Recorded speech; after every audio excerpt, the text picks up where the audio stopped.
الحمد لله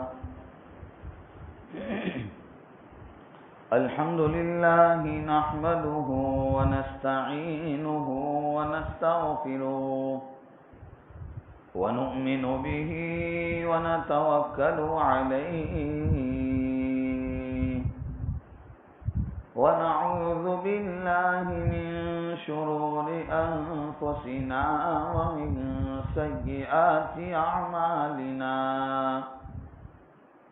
من يهده الله فلا مضل له ومن يضلله فلا هادي له ونشهد أن لا إله إلا الله وحده لا شريك له ونشهد أن سيدنا وسندنا ونبينا وحبيبنا ومولانا محمدا عبده ورسوله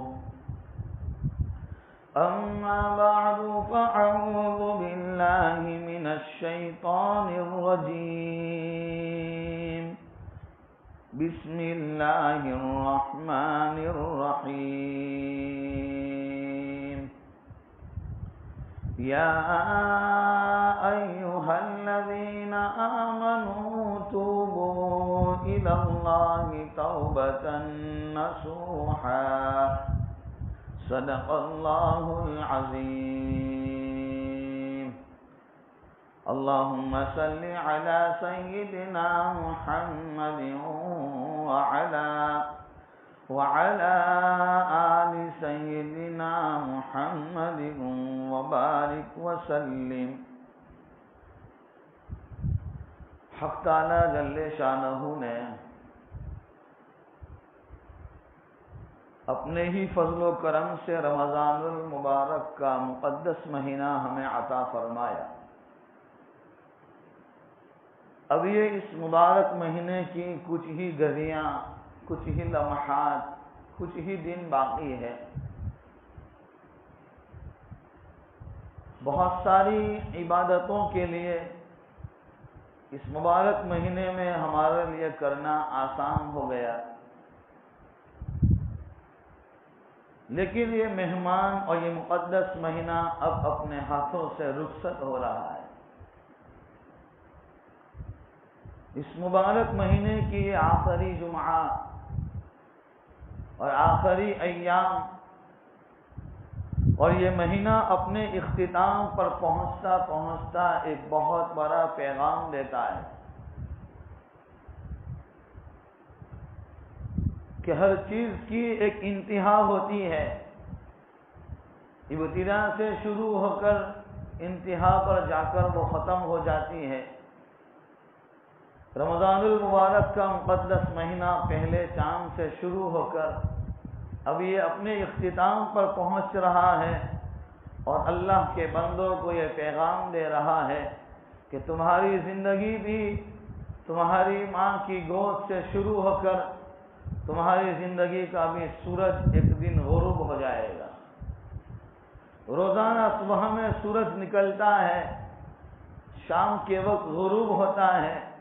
غروب ہوتے ہوتے ایک پیغام، ایک سبق دیتا ہے کہ جب میں صبح میں طلوع ہوا تھا، پھر دوپہر میں اپنی جوانی کے جوش میں آ کر میں نے اپنی تپش اور اپنی گرمی سے لوگوں کو بےتاب اور پریشان بھی کیا، لیکن جب میں اپنی جوانی کے جوش میں تھا تو میری جوانی کا جوش بھی آہستہ آہستہ ختم ہو کر مغرب کے وقت اور غروب آفتاب کے وقت وہ اپنے ساری طاقتوں کو غروب کر دیتا ہے. انسان کی زندگی اللہ تعالیٰ کی طرف سے ایک بہت بڑی نعمت ہے کہ یہ نعمت جب انسان اپنے بلوغیت کے زمانے کے بعد سے اصل زندگی شروع کرتا ہے تو اس کی زندگی کا سب سے بڑا قیمتی مرحلہ اگر کوئی ہو سکتا ہے تو وہ جوانی کا مرحلہ ہے. اسی لیے جوانی کی توبہ، جوانی کی آہوازاری، جوانی کا رونا دھونا اللہ کو بہت زیادہ پسند ہے. بڑھاپے میں ہر کوئی آدمی توبہ کرنے پر مجبور ہو جاتا ہے. اس کے سامنے اس کی قبر ہے، اس کی آخرت ہے، اس کی موت ہے، اس کے بدن میں صلاحیت نہیں ہے، اس کے بدن میں وہ طاقت نہیں ہے. لیکن اگر کوئی نوجوان بندہ جس کے اندر بڑی بڑی صلاحیتیں ہیں، وہ ہزاروں کو پچھاڑ سکتا ہے، وہ لوگوں کی مدد کر سکتا ہے، وہ غریبوں کا آسنا اور سہارا بن سکتا ہے، وہ یتیموں کا، بیواؤں کا ماں و ملجا بن سکتا ہے. سب کچھ ہونے کے بعد اگر وہ خدا کے سامنے سچے دل سے توبہ کرتا ہے اور پھر اپنی جوانی کو گناہوں سے بچا کر خدا کے سامنے وہ اپنی جوانی کو ڈال لیتا ہے، تو اللہ تعالیٰ کو بوڑھے کی توبہ سے زیادہ اس نوجوان کی توبہ پر بہت زیادہ رشک آتا ہے. اس کا مطلب یہ نہیں کہ خدا کو اپنے بندوں میں سے صرف جوانوں کی توبہ پسند ہے، مطلب یہ نہیں. اللہ کو اپنے ہر ایک بندے کی توبہ پسند ہے. جیسا کہ گزشتہ کل کی مجلس جمعہ میں کہا تھا کہ اللہ تعالیٰ کو اپنے بندے کی ہر آنکھ پر اور ہر آبوزاری پر، چاہے وہ بندی ہو بنی اسرائیل، بلکہ حضرت حسن بصری رحمت اللہ تعالی علیہ کے زمانے کے واقعات میں لکھا ہے. حسن بصری رحمت اللہ علیہ کے زمانے میں ایک بہت بڑا ایک گنہگار آدمی تھا کہ جس نے اپنے باپ کے انتقال کے بعد اس کی ساری دولت جب اس کے وراثت کے حصے میں آئی، وہ نوجوان اس باپ کی چھوڑی ہوئی وراثت کے نشے میں آ کر اور اس کے جوش میں آ کر وہ پوری زندگی گناہوں میں، فسق و فجور میں گزارتا رہا. یہاں تک کہ وہ زنا کا عادی تھا، وہ شراب نوشی کا عادی تھا اور وہ ڈاکہ زنی کا عادی تھا. ہر گناہ کرتا تھا. ماں اپنے بیٹے کے اس گناہ پر اور اس بیٹے کی اس نافرمانی پر روتی تھی. ماں اپنے بیٹے کو سمجھاتی تھی، بیٹے کب توبہ کرے گا؟ اگر موت کا وقت آ گیا تو پھر تو خدا کے سامنے اپنا منہ کیسے دکھائے گا؟ لیکن وہ نوجوان اپنے باپ کی اس چھوڑی ہوئی دولت کے حاصل ہونے کے بعد وہ نشے کے اندر چور ہو کر خدا کو ایسا بھول گیا تھا کہ پوری زندگی وہ گناہوں میں گزارتا رہا. وہ کبھی خدا کی دہلیز پر نہیں آیا، وہ کبھی خدا کے سامنے ہاتھوں کو نہیں اٹھایا، وہ کبھی خدا کے سامنے رونے والا نہیں بنا. جب وہ زندگی بھر گناہ کرتا رہا یہاں تک کہ وہ مرض بستر پر آ گیا اور ایسی بیماری پر آ گیا، ایسے بستر پر آ کر لیٹ گیا کہ اب اس بیماری کے بعد شفا ہونے کی کوئی امید نہیں ہے، زندگی کی کوئی کرن نہیں ہے. جب وہ نا امید ہو گیا، اس کے سامنے اس کی قبر نظر آنے لگی، اس کے سامنے سارے وہ منظر نظر آنے لگے اور اس نوجوان نے یہ سمجھ لیا کہ اب میرے پاس کوئی راستہ نہیں. تو وہ اس کی نوجوانی کے عالم میں ماں جب اس کو یہ کہتی تھی، میرے بیٹے، او میرے لال، تو توبہ کر لے. اپنے زمانے میں بہت بڑا ولی ہے، وہ حسن بصری رحمت اللہ علیہ ہے، ہم جائیں گے ان کے پاس، ان کی صحبت میں بیٹھ کر میں تیرا تذکرہ کروں اور پھر اس کے سامنے بیٹھ کر کوئی توبہ کی کوئی شکل بنائیں تاکہ ان کے پاس بیٹھ کر خدا تیری توبہ کو قبول کر لے. لیکن وہ نوجوان اس جوانی کے نشے میں آ کر کبھی بھی نہیں گیا ہے اور ماں کی کبھی کوئی بات نہیں مانی. جب وہ بیماری کے بستر پر آ گیا اور زندگی کے سارے اثرات ختم ہونے کی تیاری ہے، اب وہ ماں کو کہتا ہے، ماں تو حسن بصری اور حسن بصری کا تذکرہ کرتی تھی، وہ حسن بصری کے پاس مجھے لے چل تاکہ میں وہاں جا کر اپنی زندگی کے گناہوں سے توبہ کراؤں. ماں ہوتی ہے. یہ بیٹا بیماری کے بستر پر پڑا ہوا ہے، ماں لڑکھڑاتی ہوئی، ماں میں وہ بوڑھی ہو گئی ہے، اس میں چلنے کی طاقت نہیں ہے، وہ کیا بولتی ہے سامنے والوں کو کیا سمجھ میں آتا ہے. ماں اپنے بیٹے کی اس محبت میں آ کر، ماں اپنے بیٹے کی اس لالچ میں آ کر، ماں اپنے بیٹے کے اس پیار میں آ کر اپنے لڑکھڑاتے ہوئے پاؤں کے ذریعے سے حسن بصری کے دروازے پر پہنچی، آواز لگائی. حسن بصری نے پوچھا، کون ہو؟ کہا، میں ایک بوڑھی ماں ہوں. کیسے آنا ہوا ہے؟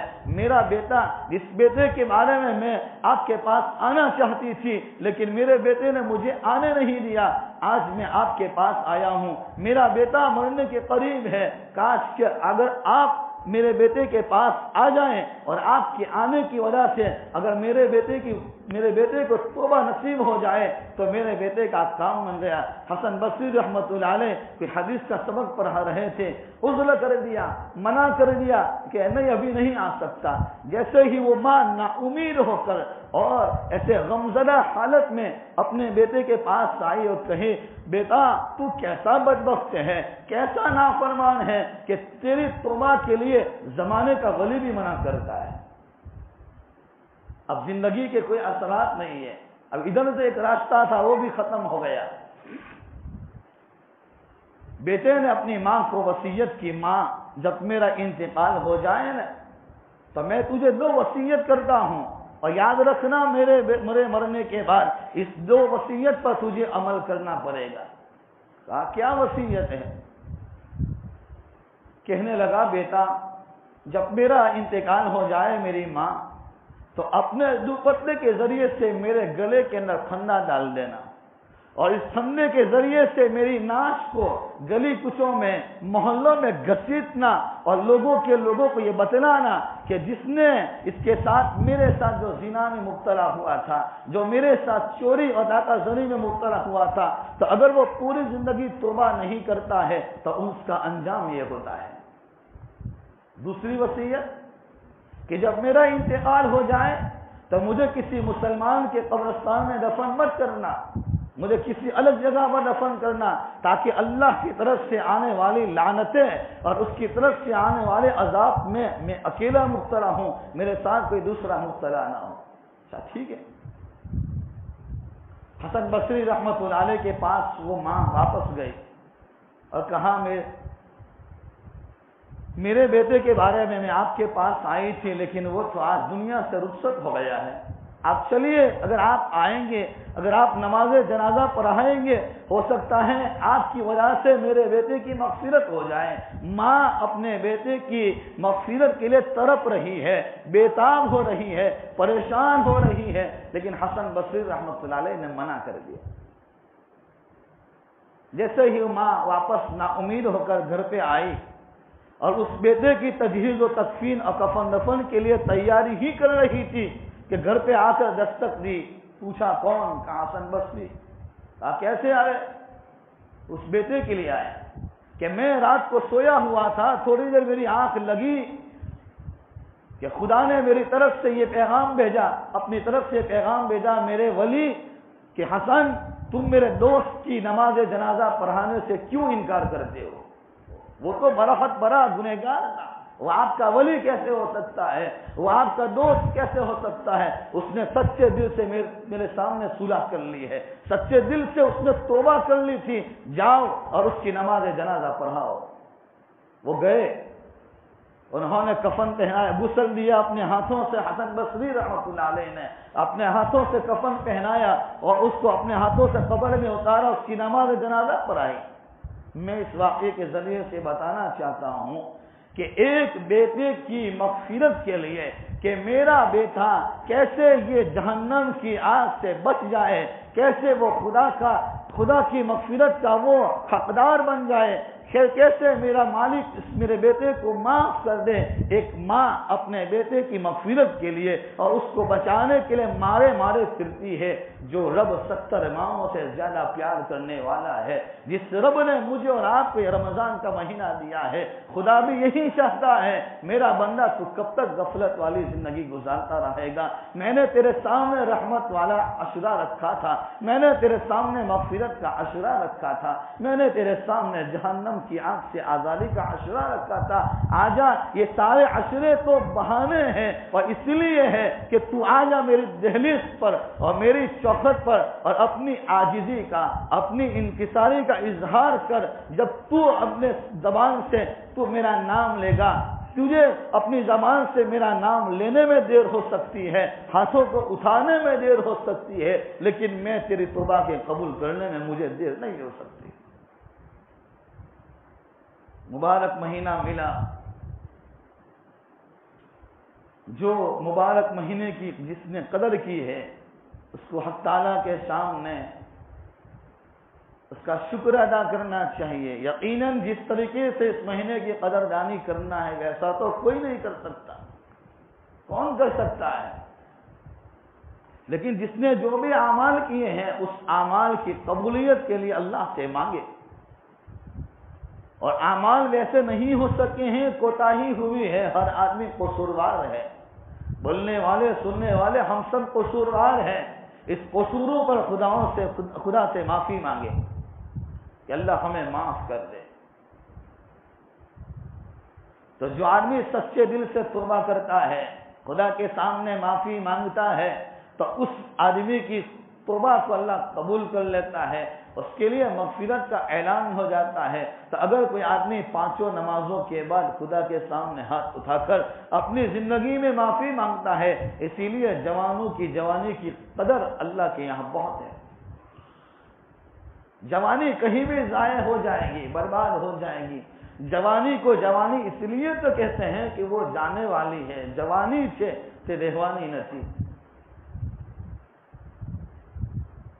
جو جوانی ملی ہے، جو صلاحیت ملی ہے، اس صلاحیت کو خدا کی یاد میں لگانا ہے، اس کو خدا کے سامنے لگا دینا ہے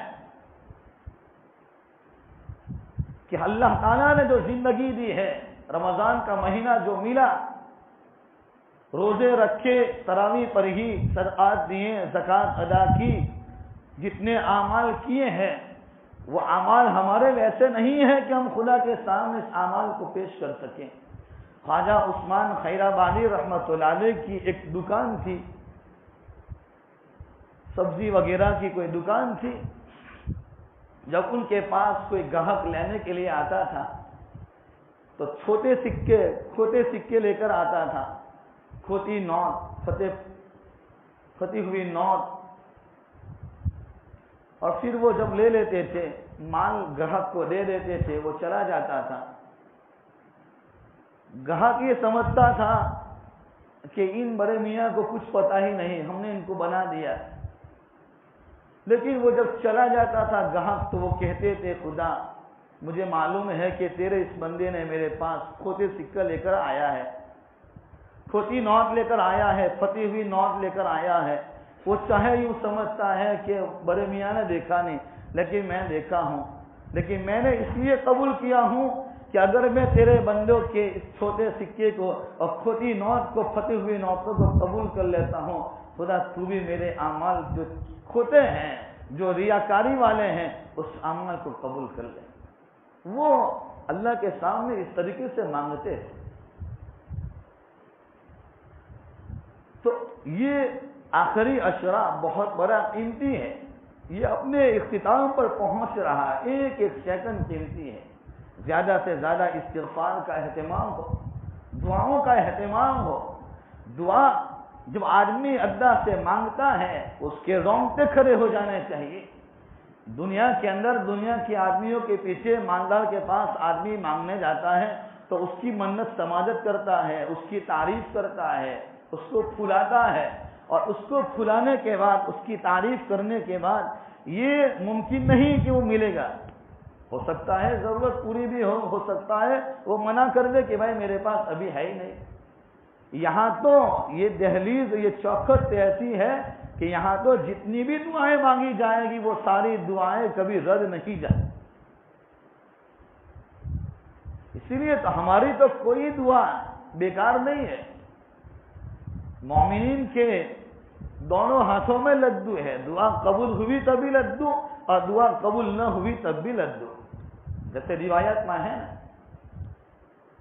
اور قیامت کے دن اللہ اپنے بندے کو بہت سارا اجر و ثواب دیں گے. وہ بندہ کہے گا، خدا میں نے تو میری زندگی میں اتنے اعمال نہیں کیے ہیں، پھر یہ سارا اجر و ثواب کیسے؟ تو دنیا میں دعائیں کرتا تھا مصیبت کے دور ہونے کے لیے. تیرے گھر میں حالات تھے، کوئی قرض میں مبتلا تھا، کوئی بیماری میں مبتلا تھا، پریشان تھا.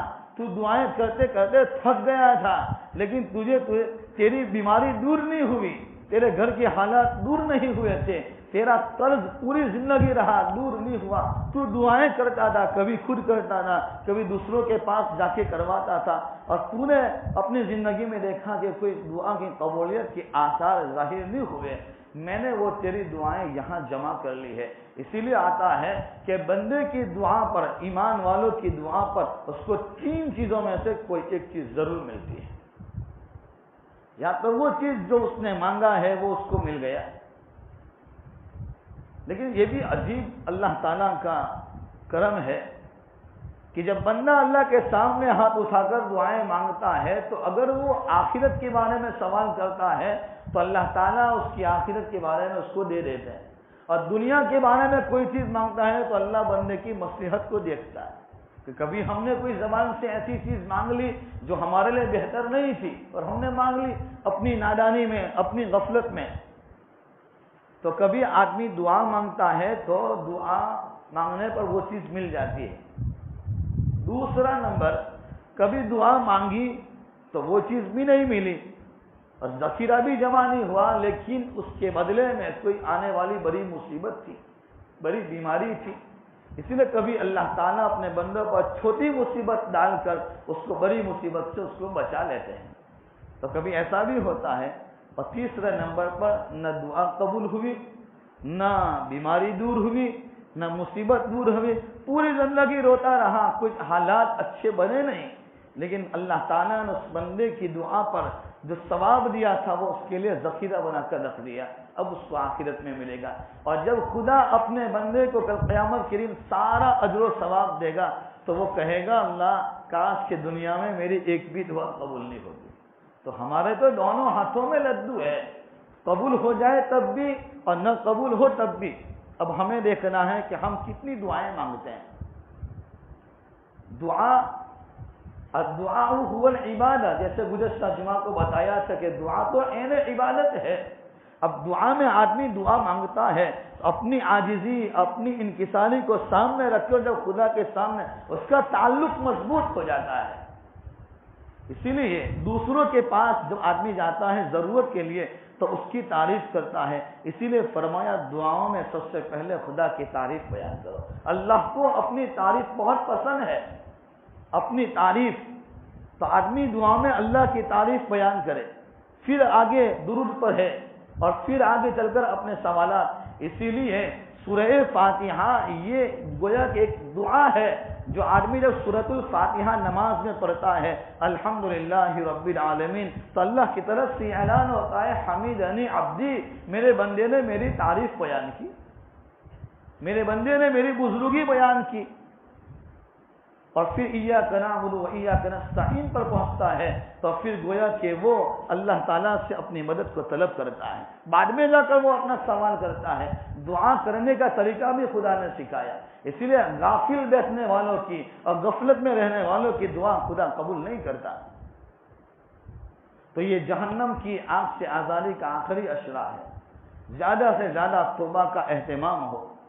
آدمی اپنے انفرادی میرے کتنے گناہ ہیں کوئی نہیں جانتا ہے، کوئی گناہوں سے پاک نہیں. وَذَرُوا ظَاهِرَ الْإِثْمِ وَبَاطِنَهُ، قرآن میں فرمایا تم چھوڑ دو وہ گناہ جو تم ظاہر میں کرتے ہو، وَبَاطِنَهُ، اور ان گناہوں کو بھی چھوڑ دو جو تم چھپے ہوئے کرتے ہو. آدمی اعمال بھی کرتا رہے، گناہ بھی کرتا رہے تو پھر اس اعمال کے کرنے پر جو دل میں نورانیت بننی چاہیے. پورے مہینے روزے رکھے ہیں، اس روزے رکھنے پر دل کے اندر نورانیت کی کیفیت پیدا ہوتی ہے. پورے مہینے تراویح پڑھی ہے، اس تراویح کے پڑھنے پر دل میں ایک نور بنتا ہے. پورے مہینے قرآن کریم کی تلاوت کی ہے، اس قرآن کریم کے پڑھنے پر دل میں ایک نور بنتا ہے جو نور انسان کو گناہوں سے بچاتا ہے. اگر کوئی آدمی نماز بھی پڑھتا ہے گناہوں سے بچتا بھی نہیں ہے، قرآن کی تلاوت بھی کرتا ہے گناہوں سے بچتا نہیں ہے تو اس کو اس کا ثواب مل جائے گا. لیکن جو نورانیت والی کیفیت تھی، اسی لیے جو آدمی کبھی اعتکاف میں بیٹھتا ہے نا تو اعتکاف والے اکثر کہتے ہیں کہ جب اعتکاف میں بیٹھنے کے بعد جب شام کو جب چاند نظر آ جاتا ہے اور اپنے گھر چلے جاتے ہیں تو اس کا دل واپس یہ چاہتا ہے کہ میں مسجد میں یہ رات گزاروں. کیوں؟ کہ اس نے 10 دن خدا کی چوکھٹ پر اپنے آپ کو ڈال دیا تھا، اس نے 1 مہینے اپنے آپ کو خدا کی چوکھٹ پر ڈال دیا. اس کا دل نہیں چاہتا ہے کہ میں کہیں جا کر اپنے اس آج کی رات کو بھی میں کہیں ضائع و برباد کروں. اسی لیے عیدین کی رات اور عید کی رات کی بھی بڑی فضیلت بیان فرمائی ہے کہ جو عید کی رات میں جاگتا ہے، عبادت کرتا ہے، جس دن لوگوں کے دل مر جائیں گے اس دن اس کے دل کو اللہ تعالیٰ زندہ باقی رکھیں گے. اس کے اوپر کوئی خوف، کوئی خشیت نہیں ہوگی، کوئی پریشانی نہیں ہوگی. تو جو بقیہ ایام ہے یا 27 کا روزہ ہے, 28, 29 اور 30, یہ 3 روزے باقی ہیں. اس کے ایک ایک سیکنڈ کو غنیمت جانے کہ ہمارا یہ وقت ضائع برباد نہیں ہو جائے. کہیں ایسا نہیں ہو کہ پورے مہینے عبادت کرنے کے بعد آخری ایام کے اندر ہم کوئی ایسے اعمال کر لیں جس اعمال کی وجہ سے اور جن کرتوتوں کی بنیاد پر سارے مہینے کی عبادتیں رائے گا اور بیکار ہو جائے. آدمی تو نیکیاں کر کر اس کو بچاتا ہے, اعمال کر کر اس کے ثواب کو باقی رکھتا ہے. جیسے آدمی پورا مہینہ دکان پر محنت کر کر اس کی کمائی کو باقی رکھتا ہے, اسی طریقے سے اعمال کرنے کے بعد اس کی اجر و ثواب کو باقی رکھنا ہے. اگر ہمارے پاس کچھ نہیں, اگر ہم اعمال کریں گے, گناہ کریں گے, تو اعمال کے بعد ملنے والا اجر و ثواب ختم ہو جائے. ثواب اپنی جگہ مل جاتا ہے, لیکن جو دلوں کے اندر جو نورانیت اور جو کیفیت بننی چاہیے, جو خلوص بننا چاہیے, جو تقوی کی صفت آنی چاہیے تھی, جو اللہ کا ڈر آنا چاہیے تھا, جو اللہ کا ایک تعلق آنا چاہیے تھا, جو قرآن کی محبت آنی چاہیے. اس لیے نیتیں کریں کہ پورا مہینہ جس نے قرآن کریم کو اہتمام کے ساتھ اس کی تلاوت کی ہے, اگر کوئی 5 پارے پڑھتا تھا, اگر کوئی 10 پارے پڑھتا تھا, جس نے جتنا پڑھا ہے, رمضان کے بعد بھی انشاءاللہ روزانہ قرآن کریم کی تلاوت کا اہتمام باقی رکھیں. کچھ نہیں کر سکتے, روزانہ کا 1 پارے کا ماحول بنا لینا چاہیے.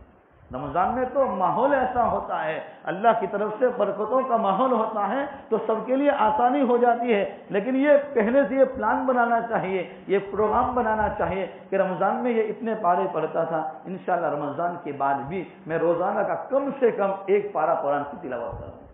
جب تک 1 پارا نہ پڑھ لوں, فجر کی نماز کے بعد سورہ یاسین نہ پڑھ لوں, وہاں تک میں چائے نہیں پیوں گا. میں شام تک میں 1 پارا قرآن کی تلاوت کر لوں. میری کوئی نماز قضا نہ ہو. جس نے اس مہینے میں چاش کا اہتمام کیا, اشراق کا اہتمام کیا, اوابین کا اہتمام کیا, نماز تہجد کا اہتمام کیا, میں کہتا ہوں کہ وہ نماز رمضان کے بعد بھی اس کی کبھی تکبیر اولا فرض نماز کی فوت نہیں ہو سکتی.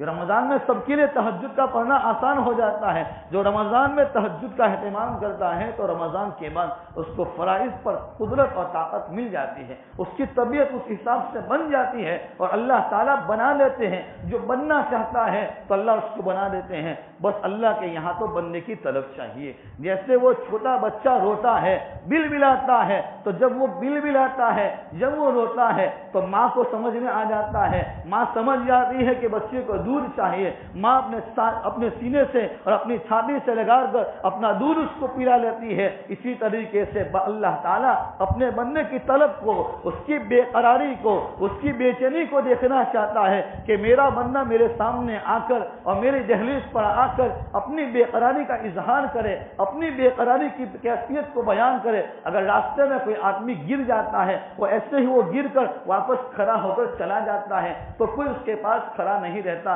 لیکن وہ گر گیا, وہ پریشان ہے, بیتاب ہے, تو ایک آدمی بھی وہ اس کے پاس کھڑا رہتا ہے. کیوں کہ وہ دیکھتا ہے یہ بیچارہ بیتاب ہے, اس کو رحم آ جاتا ہے. اگر خدا کے سامنے ہم بیتاب ہو کر اور دل کی بے قراری سے معافی مانگیں گے تو پھر خدا کو ہماری ذات پر رحم آ جاتا ہے, اللہ کی رحمت جوش میں آ جاتی ہے, اور ہم سب کے لیے مغفرت کا اعلان ہو جاتا ہے, جہنم کی آگ سے آزادی کا اعلان ہو جاتا ہے. روزانہ ہر رات میں اللہ تعالیٰ 10 لاکھ بندوں کو جہنم کی آگ سے آزادی نصیب کرتے ہیں. اگر پورا مہینے کے بعد بھی ہماری آزادی نہ ہو تو ہماری آزادی کیسے ہوگی؟ ان اعمالوں کے ساتھ اور دعاؤں کے اہتمام کے ساتھ. اللہ تعالیٰ سب سے پہلے مجھے ہم تمام کو ان باتوں پر عمل کرنے کی توفیق عطا فرمائے. رمضان المبارک کے بقیہ گھڑیوں کی اللہ مجھے ہم تمام کو قدردانی کی توفیق عطا فرمائے. اعمال رمضان کے بعد بھی یہ اعمال ہماری زندگی میں باقی رہے, استقامت کے ساتھ باقی رہے. استقامت بہت بڑی چیز ہے, ہزاروں کرامتوں سے بڑھ کر ہے.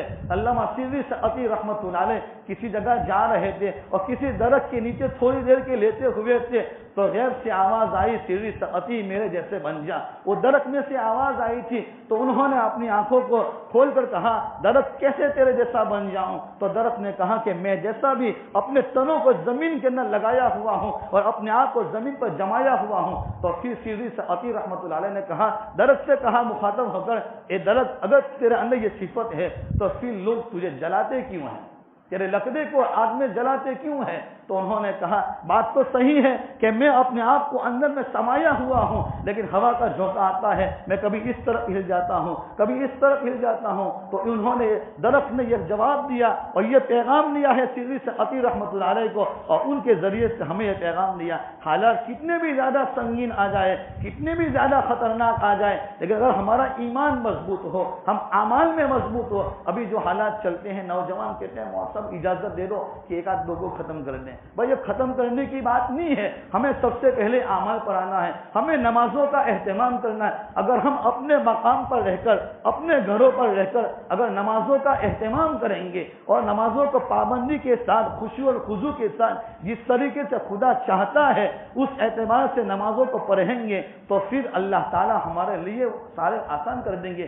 تو ہمیں رمضان کے بعد بھی استقامت کے ساتھ، پابندی کے ساتھ ان اعمال کو باقی رکھنا ہے۔ جو اعمال کو پابندی کے ساتھ کرتا رہے گا، استقامت کے ساتھ کرتا رہے گا، تو اللہ تعالیٰ پھر اس کے ذریعے سے اس کو زندگی میں خوشگواری اور زندگی میں انقلاب پیدا کر دیتے ہیں۔ اللہ تعالیٰ صحیح معنی میں سمجھنے کی اور ہمیں صحیح نیتوں کے ساتھ عمل کرنے کی توفیق عطا فرمائے۔ آمین وآخر دعوانا الحمدللہ رب العالمین۔ ایک اعلان آخر میں یہ ہے کہ اس سے پہلے بھی اعلان کیا تھا وہ پانی کے بور کے لیے، الحمدللہ 43,000 کی رقم میرے پاس جمع ہوئی ہے۔ کچھ ہزار دینے والے ہیں جنہوں نے رمضان کے بعد کا کہا ہے، اگر اور بھی کوئی حج ساتھی دینا چاہتے ہیں تو دے سکتے ہیں، انشاءاللہ پوری لسٹ اور پوری وضاحت ان کے سامنے بیان کی جائے گی۔ اللہ سب سے پہلا